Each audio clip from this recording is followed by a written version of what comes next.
ರಾಜ್ಯದಲ್ಲಿ ಆರಂಭವಾದ ಸಾಮಾಜಿಕ ಹಾಗೂ ಶೈಕ್ಷಣಿಕ ಜಾತಿಗಣತಿ ಸಮೀಕ್ಷೆ ಶಿಕ್ಷಕರ ನಿತ್ಯ ಕೆಡಿಸಿದ್ದು ಸಮಸ್ಯೆಗಳನ್ನು ಬಗೆಹರಿಸುವಂತೆ ಶಿಕ್ಷಕ ವೃಂದ ಜಿಲ್ಲಾಧಿಕಾರಿಗಳಿಗೆ ಮನವಿ ಸಲ್ಲಿಸಿದರು.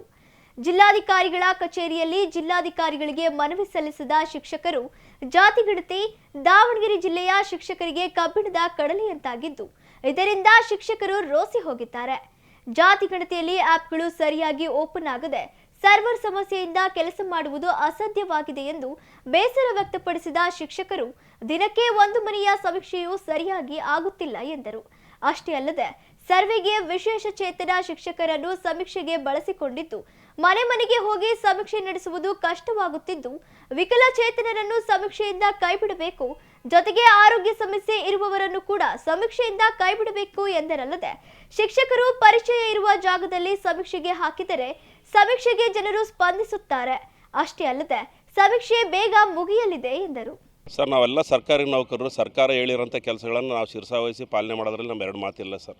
ನಾವು ಇಲಾಖೆ ಕೆಲಸ ಮಾಡೋಕ್ಕೆ ಬಂದಿದ್ದೀವಿ, ಕೆಲಸ ಮಾಡ್ತೀವಿ ನಾವು. ಆದರೆ ಏನಾಗಿದೆ ಅಂದರೆ ಗಣತಿಗೆ ಸಂಬಂಧಪಟ್ಟಂತೆ ವಿಚಾರ ಹೇಳೋದಾದರೆ ಬೇರೆ ಬೇರೆ ಜಿಲ್ಲೆಗಳಲ್ಲಿ RR ನಂಬರು, UHID ನಂಬರು, ಮನೆ ಓನರ್ ಅಡ್ರೆಸ್ಸು, ಆ ಮೀಟ್ರ್ ರೀಡರ್ ಹೆಸರು, ಅವ್ರ ಮೊಬೈಲ್ ನಂಬರ್ ಸಮೇತ ಕೊಟ್ಟಿದ್ದಾರೆ. ಇದು ಸಿಕ್ತು ಅಂತಂದರೆ ನಮಗೆ ಮನೆಗಳನ್ನು ಹುಡುಕಲಿಕ್ಕೆ ಭಾಳಷ್ಟು ಸುಲಭ ಆಗುತ್ತೆ ಸರ್. ಇನ್ನು ಅದರ ಹೊರತುಪಡಿಸಿದರೆ ಪ್ರತಿ ದಿವಸ ವರ್ಷನ್ ಚೇಂಜ್ ಆಗೋದ್ರಿಂದ ಏನಾಗುತ್ತೆ, ನಮ್ಮ ಅನೇಕ ಗಣತಿದಾರರು ಹೇಳೋ ಪ್ರಕಾರ ಹಿಂದೆ 2-3 ದಿವಸಗಳಲ್ಲಿ ಒಂದು 5, 6, 10 ಮನೆಗಳು ಮಾಡಿರೋವು ಡಾಟಾ ಲಾಸ್ ಆಗುತ್ತೆ ಅಂತಕ್ಕಂಥದ್ದನ್ನು ಹೇಳ್ತಿದ್ದಾರೆ. ಇವತ್ತು ಬೆಳಗ್ಗೆಯಿಂದಲೂ ನೋಡ್ತಾ ಇದ್ದೀವಿ, ಮಧ್ಯಾಹ್ನ 12ಕ್ಕೆ ಸರೋಗುತ್ತೆ ಅಂದರೆ ಮಧ್ಯಾಹ್ನ ಎಲ್ಲ ಈಗಿನವರೆಗೂ ಸಹ ನಮಗೆ UHIDಗಳು ನಮ್ಮ ಇದರಲ್ಲಿ ಡಿಸ್ಪ್ಲೇ ಆಗ್ತಾಯಿಲ್ಲ ಸರ್. ಇದರಿಂದ ನಮಗೆ ಸ್ವಲ್ಪ ಸಮಸ್ಯೆ ಆಗುತ್ತೆ. ಇವನ್ನೆಲ್ಲವನ್ನು ಸರಿಪಡಿಸ್ಕೊಟ್ರೆ ನಾವು ಅತ್ಯಂತ ಯಶಸ್ವಿಯಾಗಿ ಗಣತಿಯನ್ನು ನಾವು ಮಾಡ್ತೀವಿ ಅಂತಕ್ಕಂಥದ್ದನ್ನು ನಾವು ನಮ್ಮೆಲ್ಲ ಶಿಕ್ಷಕರ ಪರವಾಗಿ ಸರ್ಕಾರದಲ್ಲಿ ನಾವು ವಿನಂತಿಯನ್ನು ಮಾಡ್ಕೊಳ್ತಿದ್ದೀವಿ ಸರ್. ಈಗಾಗಲೇ 3 ದಿನ ಆಗಿದೆ, ಇವತ್ತು 4ನೇ ದಿನ ಸಮೀಕ್ಷೆ ಸ್ಟಾರ್ಟ್ ಆಗಿ. ನಾವು 4 ದಿನದಿಂದ ಕೂಡ ಒಂದು ಮನೆಯೂ ಕೂಡ ಮಾಡೋಕ್ಕಾಗ್ತಾ ಇಲ್ಲ. ನಾವು ಬೇರೆಯವರು 1-2 ಮನೆ ಮಾಡಿರೋರು ಕೂಡ ಪ್ರತಿದಿನ ಅದು ವರ್ಜನ್ ಚೇಂಜ್ ಆಗ್ತಾ ಇರೋದ್ರಿಂದ ಅದು ಕೂಡ ಡಾಟಾ ಅಳಿಸೋಗ್ತಾ ಇದೆ. ಈಗ ನೀವು ನೋಡ್ತಾ ಇದ್ದೀನಿ ನೋಡಿ ಸರ್, ನಮಗೆ UHID ಯಾವುದು ಡಿಸ್ಪ್ಲೇನೇ ಆಗ್ತಾ ಇಲ್ಲ. ಹಾಗಾಗಿ ನಾವು ಬೆಳಗ್ಗೆಯಿಂದ ಇವತ್ತು ಏನೂ ಕೆಲಸ ಮಾಡೋಕ್ಕೆ ಆಗ್ತಾ ಇಲ್ಲ. ಆದರೆ ಸುಮ್ಮನೆ ದಿನ ಫೀಲ್ಡಿಗೆ ಹೋಗ್ತಾ ಇದ್ದೀವಿ, ವಾಪಸ್ ಬರ್ತಾ ಇದ್ದೀವಿ ಸರ್. ನಮ್ಮದೇನೂ ಕೆಲಸ ಆಗ್ತಾ ಇಲ್ಲ. ನಾವು ಕೆಲಸ ಮಾಡೋಕ್ಕೆ ರೆಡಿ ಇದ್ದೀವಿ ಸರ್. ಆದರೆ ನಮಗೇನಪ್ಪ ಅಂದರೆ ಈ ಸರ್ವರ್ನ ಸರಿ ಮಾಡಿಕೊಡ್ಬೇಕು, ಫಾಸ್ಟ್ ಮಾಡಿಕೊಡ್ಬೇಕು.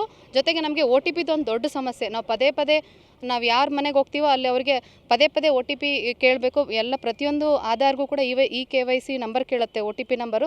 ಅದು ಕೂಡ ಬರ್ತಾ ಇಲ್ಲ, ಎಂಟ್ರಿನೂ ಆಗ್ತಾ ಇಲ್ಲ. ಆಮೇಲೆ ನಾನು ನಿನ್ನೆ ಒಂದು ಮನೇಲಿ ಹೋಗಿ ಕೂತ್ಕೊಂಡೆ ಸರ್, ಅರ್ಧ ಗಂಟೆ ಕೂತ್ಕೊಂಡೆ. ಅವರು ಬರುತ್ತೆ ಅಂದ್ಕೊಂಡು ಅವ್ರು ಒಬ್ರದೇ ಫೋಟೋನ ಒಂದು ಸುಮಾರು 8ರಿಂದ 10 ಸರಿ ತೆಗೆದೀನಿ. ಪಾಪ ಅವ್ರ ಪೇಷನ್ಸಿಗೆ ಒಪ್ಕೋಬೇಕು. ಆದರೂ ಕೂಡ ಏನಂತ ಬರುತ್ತೆ, ಮ್ಯಾಕ್ಸಿಮಮ್ ಟೈಮ್ ಡೌಟ್ ಅಂತ ಬರುತ್ತೆ. ನಮಗೆ ಎಲ್ಲ ಸಮಸ್ಯೆಗಳನ್ನ ಬಗೆಹರಿಸ್ಕೊಟ್ರೆ ನಾವು ಕೂಡ ಈ ಸಮೀಕ್ಷೆಯನ್ನು ಚೆನ್ನಾಗೇ ಮಾಡ್ತೀವಿ ಸರ್. ನಾವು ಇಲ್ಲಿವರೆಗೂ ಕೂಡ ಎಲ್ಲ ಸಮೀಕ್ಷೆಗಳು ಕೂಡ ತುಂಬ ಚೆನ್ನಾಗಿ ಮಾಡಿದ್ದೀವಿ. ಆದರೆ ಈ ಸಮೀಕ್ಷೆಯಲ್ಲಿ ನಮಗೆ ಸರ್ವರಿಂದು ಆಮೇಲೆ ಈ ನೆಟ್ವರ್ಕಿಂದು ತುಂಬ ಪ್ರಾಬ್ಲಮ್ ಆಗ್ತಾಯಿದೆ. ಇದನ್ನೆಲ್ಲ ಈ ಅಪ್ಲಿಕೇಶನ್ದು ಆ್ಯಪಿಂದು ಇದನ್ನೆಲ್ಲ ಬಗೆಹರಿಸ್ಕೊಡ್ಬೇಕು ಅಂತ ನಾವು ಕೇಳ್ಕೊಳ್ತಾ ಇದ್ದೀವಿ ಸರ್. ಮುಖ್ಯವಾಗಿ ಸರ್, ನಮ್ಮಲ್ಲಿ ಗಂಭೀರ ಕಾಯಿಲೆ ಇರೋ ಶಿಕ್ಷಕರಿದ್ದಾರೆ.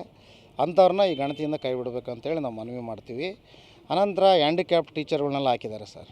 ಅವರು ಈಗ ಉದಾಹರಣೆಗೆ ಅವರಿಗೆ ಕಾಲು ಫ್ರ್ಯಾಕ್ಚರ್ ಆಗಿದೆ, ಆಮೇಲೆ ಹುಟ್ಟುತ್ತಾ ಅವರು ಅಂಗವಿಕಲರಿದ್ದಾರೆ, ಅಂಥವ್ರನ್ನೂ ಕೂಡ ಹಾಕಿದ್ದಾರೆ. ಅಂಥವ್ರನ್ನ ಕೈ ಬಿಡಬೇಕು ಸರ್. ಅನಂತರ ಆಮೇಲೆ ಚಿಕ್ಕ ಮಕ್ಕಳಿರೋರನ್ನೆಲ್ಲ ಹಾಕಿದ್ದಾರೆ ಸರ್. ಅವ್ರನ್ನ ಈ ಗಣತಿಯಿಂದ ಬಿಟ್ಕೊಟ್ರೆ ಬೇರೆ ಟೀಚರ್ಗಳನ್ನೆಲ್ಲ ನಮ್ಮಲ್ಲಿ 680 ಜನ ಟೀಚರ್ ಇದ್ದಾರೆ, ಅವ್ರನ್ನೆಲ್ಲರನ್ನೂ ತಗೊಳ್ಳಿ ಸರ್. ಅವರು ಈ ಥರ ಗಂಭೀರ ಸಮಸ್ಯೆ ಇರೋರನ್ನ ದಯವಿಟ್ಟು ಬಿಡಬೇಕು, ಆ್ಯಪನ್ನು ಸರಿ ಮಾಡಬೇಕು. ಮಾಡಿಕೊಟ್ರೆ ನಾವು ಖಂಡಿತ ಈ ಕಾರ್ಯವನ್ನು ಯಶಸ್ವಿಗೊಳಿಸಿ ಕೊಡ್ತೀವಿ ಸರ್.